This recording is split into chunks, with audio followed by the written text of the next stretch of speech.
Assalamualaikum. So, kita sambung part 2, topik 2, part 2, topik 2, mechanical wave. Kita sambung pada equation of displacement for progressive wave. So, figure 2.7 shows a progressive wave profile moving to the right. So, consider x equal to 0 as a reference particle. The equation of displacement for particle at x equals to 0 is y equals to a sin omega t. So dekat sini particle dekat sini So next dia kata particle at point O and P, the vibration of particle P lag behind the vibration of particle at O by a phase difference of v radian. So dalam silibus awak, V ni dah out of syllabus. Tapi ni kita cerita supaya awak boleh faham sikit. Thus the phase of particle at P is omega t minus V. So mana dia punya general equation? Oh tak cerita lagi Tak cerita lagi. So dia kata the phase. Thus the phase. So kat sini kiranya phase dia adalah omega t minus V. So ini untuk particle P. So, dalam gambar raja ni dia kata P dekat sini. P ada dekat sini. Ini O. Okay. So, kenapa dia lag behind? Contoh yang tadi, yang part 1 tu, yang cikgu ada cerita pasal Mexican wave tu. Kata kat sini, CA, cikgu duduk kat sini, sebelah orang lain. So, kalau cikgu dah angkat tangan, cikgu turun je, orang sebelah baru angkat tangan. Kan? Dia nak perform dia punya wave tu. So, kiranya orang sebelah ni lag daripada cikgu lah. Lambat daripada cikgu. Cikgu dulu. Okay. Itu maksudnya lah. So, dia akan jadi omega t minus V. Point O. Ini point P. Ini point Q. So, dia kata bila jarak delta V. Dia kata tadi lah. Ni delta V ni change in phase difference. So, dia punya P ni tadi V. Dan delta V untuk Q pula adalah 2 pi. Sebab dia punya pergerakan satu pusingan lengkap. Daripada O ke Q tu, so beza antara O ke Q adalah 2 pi lah. Bezanya. Dia kata kat sini, if delta V increases, the distance between two particle X also increase. Logik lah. Katakanlah ini dia punya V tadi tu. Ini jarak V. Ini jarak V. Dan bila punya V-nya bertambah, dia punya X-nya pun, kedudukan X-nya pun bertambah lah. Dan dia punya delta V untuk Q bertambah, dia punya jarak X pun bertambah. Okay. So, bila phase difference namanya, delta V directly proportional with the distance from the origin X. So, kita akan dapat V directly proportional to the X. So, dia buat pembahagian antara V dengan total semula. So, kalau phase difference, sebahagian phase difference V. Kalau total phase difference 2 pi lah, satu pusingan lengkap.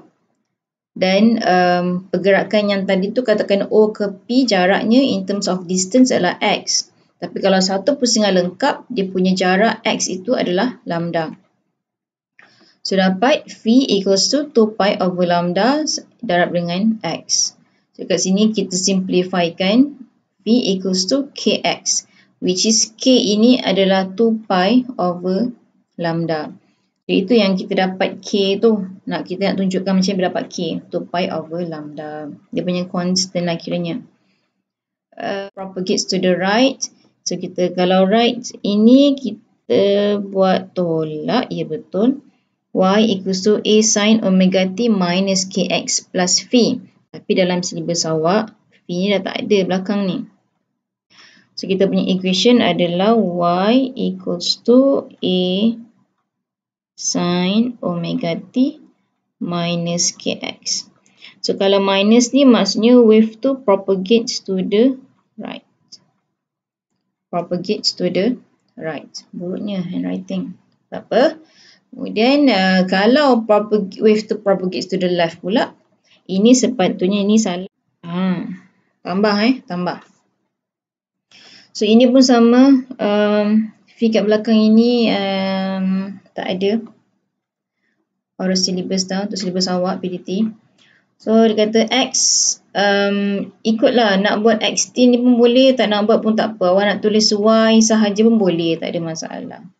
Y itu displacement of the particle. Cikgu stress kat sini, displacement of particle as a function of X and T.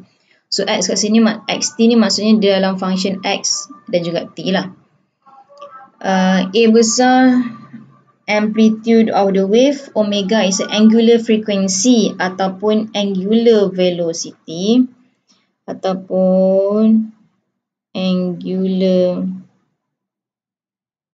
velocity, same thing Dan K adalah wave number, X distance from the origin, T small t is a time, and V phase angle. So phase angle kat sini boleh juga nak tahu. So kalau it indicates the position of the particle, it indicates the position of the particle lah. Contoh tadi yang contoh yang O dengan P tu.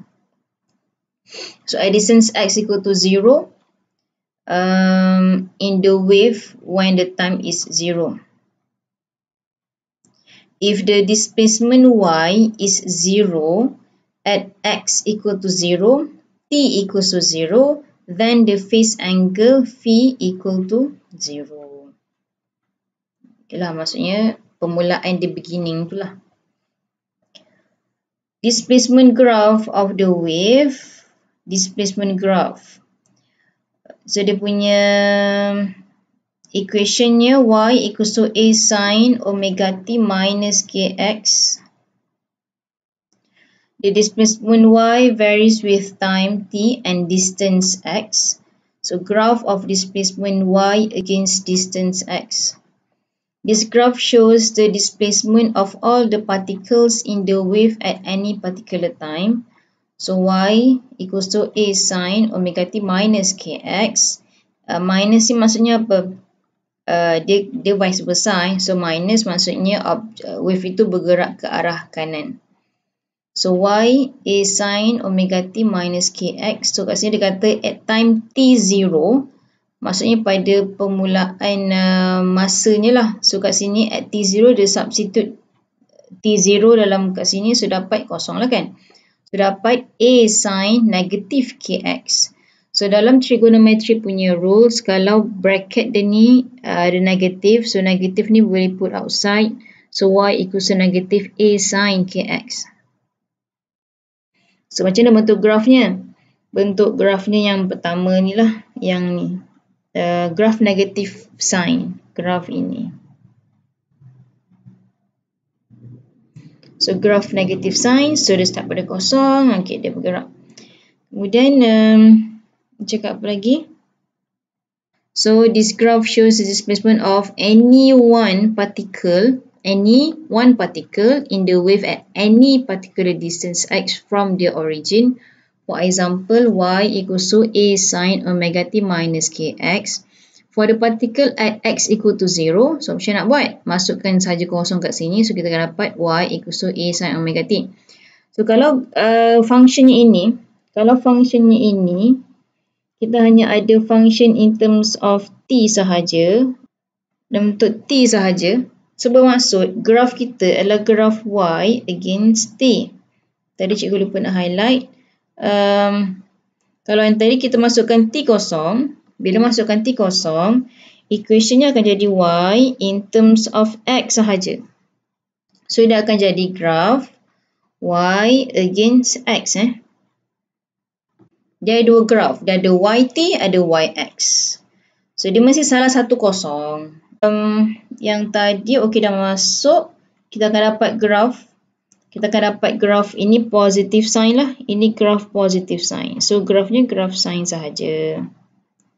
So graf sign. Berapa banyak nak kena buat dia punya wave tu? Biasanya sebab ini memang topik wave. Biasanya 1.5 ataupun 2 lah kita buat. Dan label ni perlu ada dia punya amplitude, negative amplitude. Dan juga setiap separuh masanya awak kena labelkan lah. So sini ialah dia punya period T. Kalau ada nilai, masukkan nilai. Dan kat sini pun kena label juga. Kalau kat sini katakan sini 5, sini awak perlu label 2.5. Same goes with simple harmonic motion juga, ya. Same goes with the simple harmonic motion. So labelkan pada setiap half wave tersebut. Okay, for the particle at x equal to 0.25 lambda. So macam mana? So ini formulanya V equals to F lambda ni awak kena ingat lah. V equals to F lambda. Satu lagi equation of V. Tapi dia sama sahaja macam topik simple harmonic motion yang awak perlu differentiate tersebut. So cikgu tunjuk kat sini lah. Okay, dia dah bagi dekat sini. Ini contohnya dah bagi dekat sini y equals to 0.3 sin 100 pi t minus 200 pi x. So dekat sini kita tahu V macam simple harmonic motion juga, V equals to formulanya awak kena differentiate kan dx over dt. Tapi dekat sini kita tak guna x lah, dia guna y sebab expression tu lebih kepada expression of the general, dia adalah y lah. So kat sini kita guna dy over dt. Nampak tak tulisan tu? Masa cikgu kena buka PDF lah. Yang ni pun tak berapa complete lah ni, LO dia ni. Patutnya interpret, lepas tu awak perlu guna, cikgu tambah lah. F, you have to know how to use. Nanti cikgu snap gambar LO dalam CS ni. Use equation V equals to F lambda dan juga use equation V equals to dy over dt. Okay, tadi contoh tadi dia bagi y equals to how?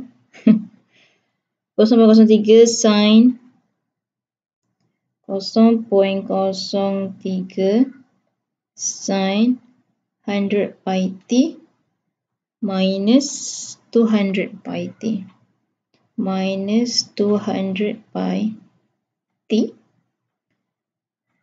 x. Sorry, dia tak boleh t dengan t dia akan jadi satu x lah kat sini.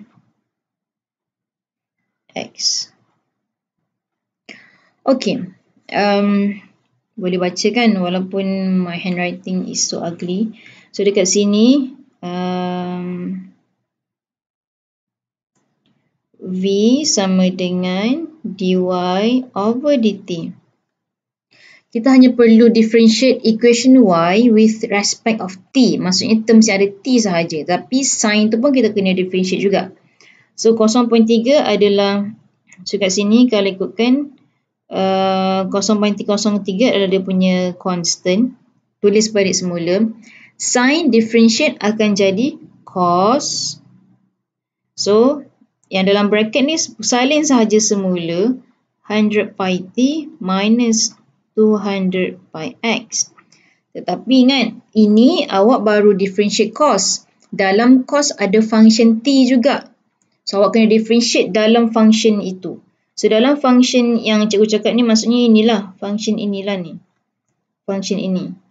Ni ada t. Tapi 100 pi t je lah. Yang 200 pi x awak tak boleh buat apa-apa. So dekat sini dia akan jadi, awak perlu darab satu lagi dengan 100 pi t. Kalau differentiate tinggal 100 pi. Jadi bukan tinggal 100 pi. So bawa lah 100 ke kat depan, dia akan jadi berapa tu? 0.03 kali 100. 1, 2, 3 lah kan? Jadi 3 pi cos 100 pi t minus 200 pi x. So ini akan jadi expression ataupun equation of velocity in terms of x dan juga t. Faham? So tengoklah keadaan dia minta apa. Kalau dia kata at time t0, so masukkanlah t kosong kat sini, masuk ke tengah kereta lah. Ini lagi satu kalkulator awak perlu dalam mode radian. Dalam mode radian je. Please be remember. Rasanya itu sahaja yang ada pertambahan. Yang nak guna V equals to F lambda ni, yang ni very simple je. Masukkan je dalam equation. Okay. Okay, bye. Assalamualaikum.